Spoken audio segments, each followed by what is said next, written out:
Dear students, today we are going to start with another titration, that is iodometric titration. The aim of the experiment is to determine the percentage of available chlorine in a given sample of bleaching powder, and another name for this experiment is iodometric titration. The reagents which are required for performing the titration are bleaching powder, 10% Ki solution, glacial acetic acid, start solution as indicator, sodium thiosulfate as which is a reducing agent, potassium dichromate oxidizing agent. The starch which we are using should be a freshly prepared solution. Now, what are iodine titrations? They are basically redox titrations where the iodine is directly or indirectly used as an oxidizing agent, and the iodine titrations, they are of two types. They are iodometry and iodemetry. Iodometry titrations, they involve the direct titration of iodine, which is liberated by reaction with the analyte. Iodometry, it involves direct titration using iodine as a titrant. Starch, the indicator which we are using, is a natural polymer, which is a carbohydrate and also known as amylum. It consists large number of glucose, which are joined together by glycosidic bonds. The starch consists of two moieties. The two moieties are amylose and amylopectin. Amylose is a linear chain structure, whereas amylopectin is a branch chain structure. Amylose is water soluble, whereas amylopectin is water insoluble. Amylose, the linear polysaccharide, they are linked by alpha 1,4 glycosidic linkages between the glucose residues, and amylopectin, they are branched, linked by alpha 1,6 linkages between glucose residues and also by alpha 1,4 linkages. So amylose linear chain, amylopectin is a branch chain structure.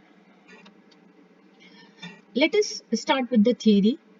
The bleaching powder, why we need to know the percentage of available chlorine in the bleaching powder. Basically, this bleaching powder is commonly used as a disinfectant. The chlorine which is present in the bleaching powder gets reduced with time. So we need to know the exact quantity of the bleaching powder which is required, so that we also want to know the amount of available chlorine which is present with the particular sample. The bleaching powder is made up of three constituents. The three constituents are calcium hypochlorite, basic calcium fluoride, and some free calcium hydroxide. The calcium hypochlorite is actually responsible for disinfection and bleaching action of the bleaching powder. So when the bleaching powder is used the bleaching powder is actually used for bleaching actions also, and it is used for bleaching cellulose, cotton and linen also. So now when we are using this bleaching powder with the acid, when we react this bleaching powder with the acid, this chlorine is liberated over there. Whatever the chlorine is liberated is known as available chlorine. So the number of grams of chlorine which is liberated from 100 grams of bleaching powder when it is treated with dilute acid is actually referred as the available chlorine. The continuous decomposition of bleaching powder during storage is its main drawback, and it also absorbs moisture from atmosphere and evolves chlorine. Due to this deterioration, a little bleaching powder comprises of less quantity of chlorine than estimated. Therefore, we need to analyze our bleaching powder sample. Now, as you can see, the bleaching powder, when it is reacting with any of the acids like HCl, sulfuric acid and acetic acid, it is releasing this chlorine. So this chlorine, which is liberated when it is going to react with potassium iodide, the iodine is liberated, which is actually equivalent to the amount of active chlorine. And afterwards, the same iodine is titrated against standard sodium thiosulfate solution. And when this iodine reacts with sodium thiosulfate, it forms sodium tetrathionate and sodium iodide. So the aqueous iodine solutions, normally which contains potassium iodide, um, the iodine and iodide, they together forms triiodide, and it keeps in equilibrium. So iodine plus iodide, they themselves converted into iodate, and the iodate is much more soluble than iodine, and and it is as iodate, the iodine is kept in the solution. So once it is converted into iodate, it is easy to solubilize, and it is easy to get the release of this iodine, which can be easily titrated against the hyposolution.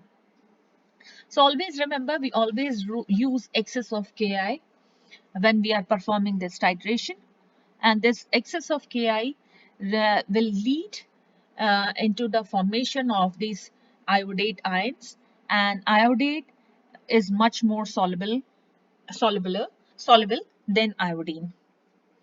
So once this iodine is released, sodium tetrathionate and sodium iodide is formed. The iodine is going to react with the starch, which is actually an indicator, and forms a charge transfer complex, which is an iodostarch complex, and is having a bluish black color. This formation of iodostarch complex shows that the iodine which was present in the solution is now reacted with the starch.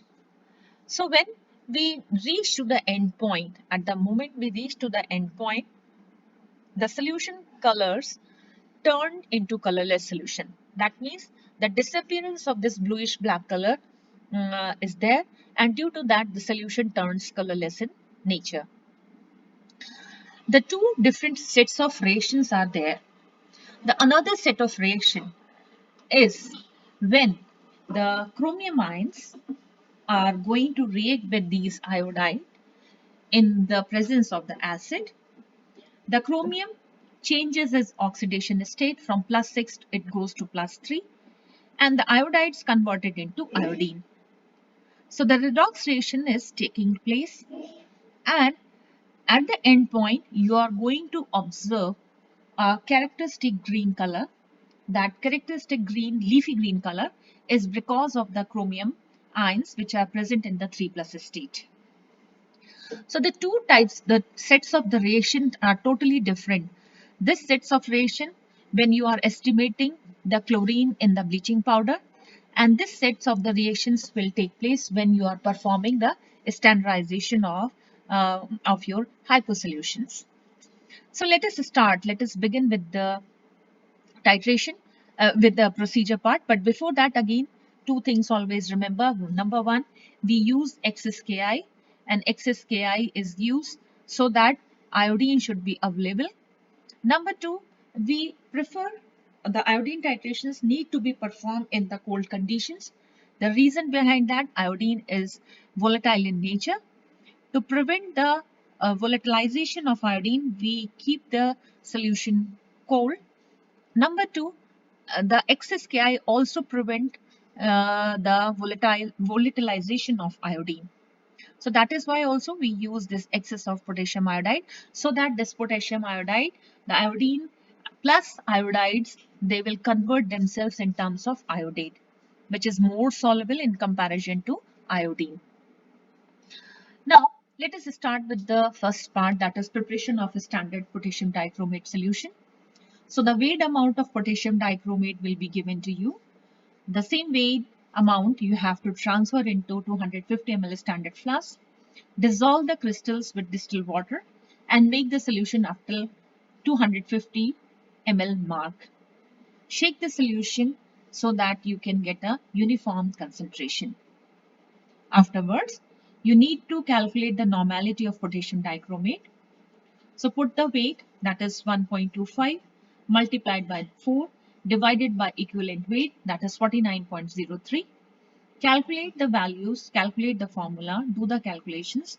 You will get the normality of potassium dichromate. Now proceed with the next part, that is standardization of hyposolution. So here you are going to pipette out 10 ml of this standard solution, that is K2Cr27.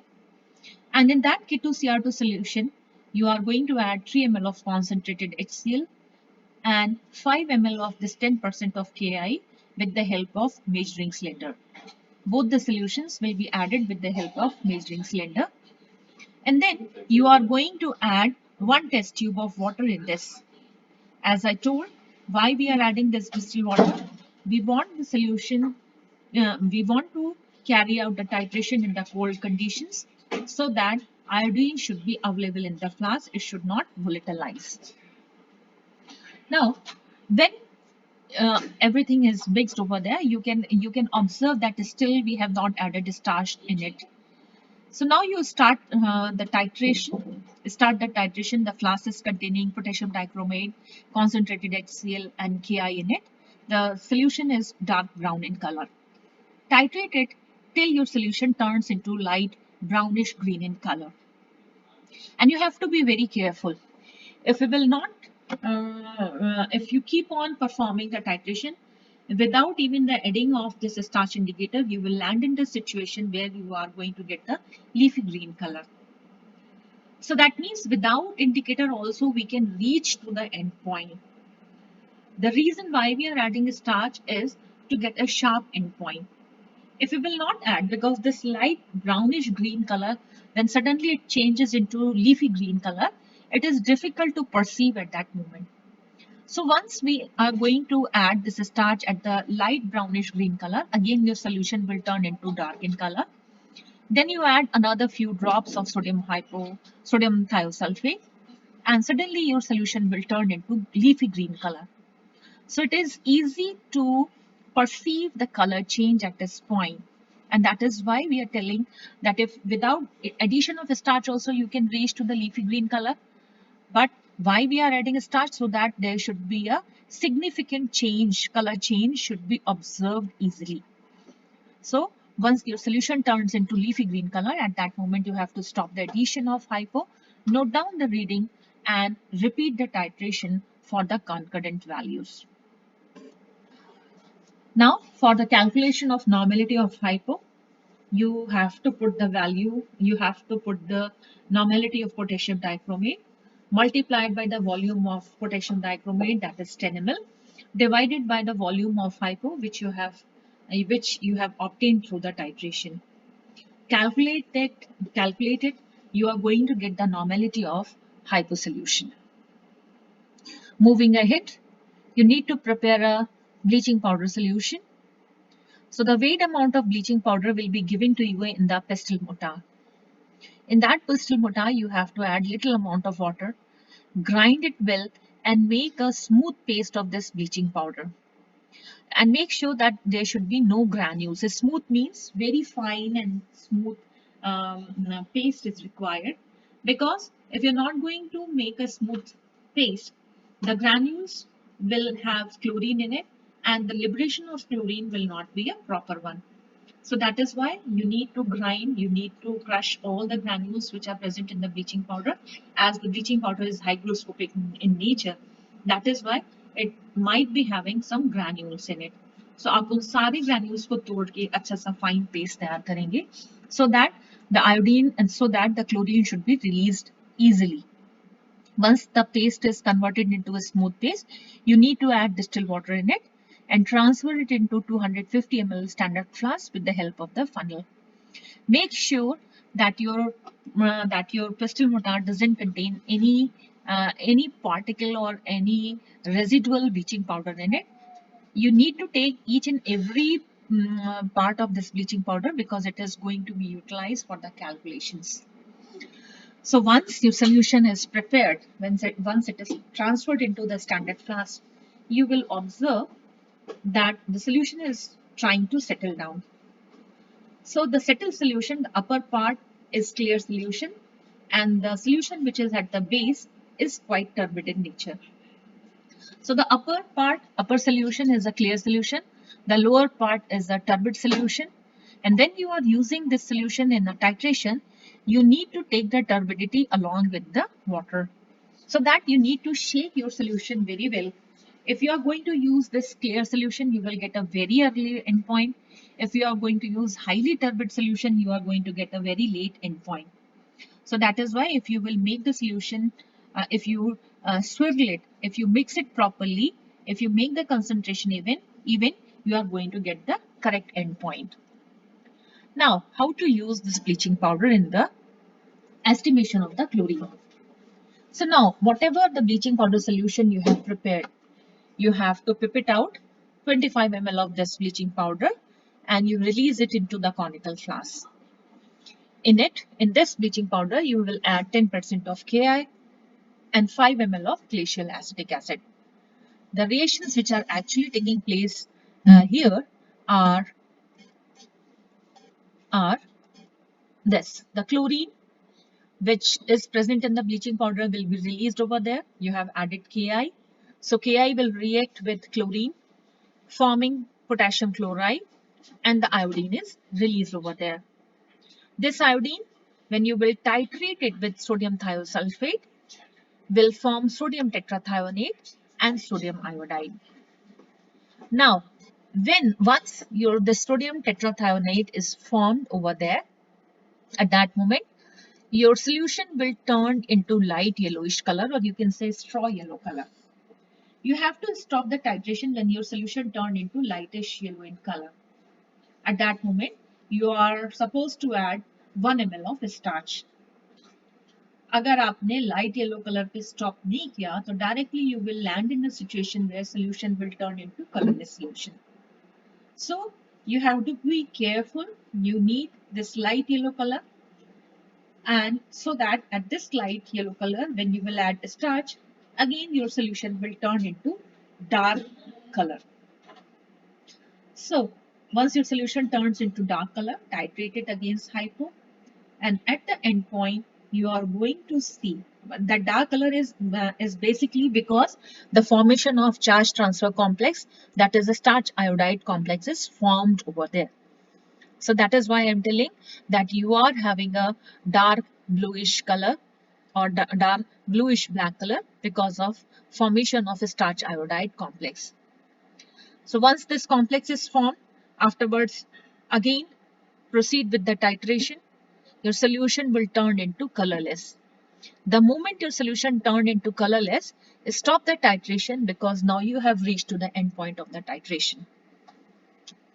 So now the same procedure you have to repeat for another 2 times for the concordant value. How you are going to do the calculations for the estimation of the chlorine. So you have to note down the initial reading, then you note down the final reading, subtract V3 value from the V4, you are going to get the volume, that is V5. Now, whatever the volume you have obtained through the titration, you need to use it for further calculations. So we know that 1 ml of this hypo solution is going to use 0.03546 grams of chlorine is equal to this. So we need this volume 5. We will put this volume 5 and multiply it by the normality of hypo, which you have already calculated before. So take the value of 0.03546 into volume V5 multiplied by the normality of hypo. You are going to get the value Y, which is actually present in 25 ml. You need not to divide it. This much amount is present in 25 ml. So now therefore the weight of chlorine in 250 ml you need to calculate. So take this value Y multiplied by 10 and then divided by 100 into the value Y into 10 कर लीजिए, Y into 10 करिए, you will get the value B. Then you need to calculate the percentage of chlorine. You will have to, this 100 multiplied by B will give you the weight of will give you the percentage of chlorine to you. So that is how you are able to get the percentage of chlorine in the given bleaching powder solution. So finally, you are going to report the result, that is how the percentage of what is the percentage of available chlorine is present in the given sample of bleaching powder. Now, two, three things which I want to focus here. You might have a question in your mind that why every time we are adding this starch near the end point, why not we are adding this starch in the beginning of the titration? ऐसा क्यों हो रहा है? Up till now, whatever indicators we have used, we have added in the beginning of the titration only. But here we are waiting till the solutions were converting into light in color, and at that moment we were adding starch. So the addition of this starch, the reason behind adding of this starch near the end point, the two reasons are there. Number one, in the beginning, the concentration of iodine is quite high.